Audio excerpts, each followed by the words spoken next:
بیسته کانون مجلس سوریا دموکراتیک مسده چارمین کنگره خواه به بشداربونا 400 دلگیان لدارخست. ده کنگره مسده ده که گوهرتن و پیشکتنین مزن چکر با لسر جالاک کرنا دیالوگا سوری و بردوام کرنا تکلیان با آلین که دوسیایا کریزا سوریه ده باندورن هات کشاندن. هفسروک مجلس گلان دموکراتیک آشهبای عماد داود دیار کرکو مسده سیوانا تواهی گلی سوریه و جبو چاره سرکرنا کریزا سوریه الترناتیفه.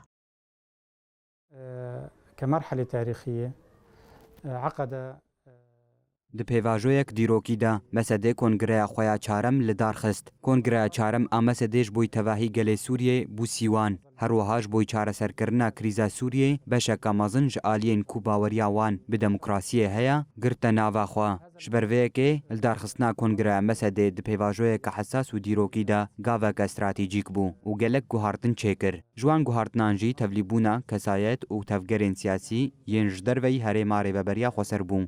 في سعي مسد باتجاه أن يكون مظلة سياسية.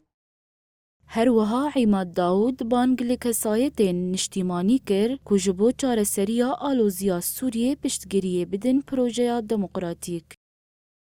نحتاج بهذه المرحلة إلى شخصيات وطنية تؤمن پیدوین ما به کسایتین کوباوریا وان به سوریایته و لدجی پروژین کل سر سوریایتین فرض کرن هیا. بانگامه جتواهی کسایت و تفگرین سیاسی هر وها گل سوریه را هیا. کل دورا پروژه دموکراتیک آکو پشتگیریش جارسری ردکه کم ببن. دوی هر کس بکووی باوریه کوج بلی دیالوگا سوری جارسر کرنا کریز نپیکانه. مشروع مجلس سوريا الديمقراطي. دی چارمین کنگره مجلس سوریا دموکراتیک مسده ده تقضی لسر چاره سرکرنا آلوزیا سوریه به دیالوگا سوری هات کرن.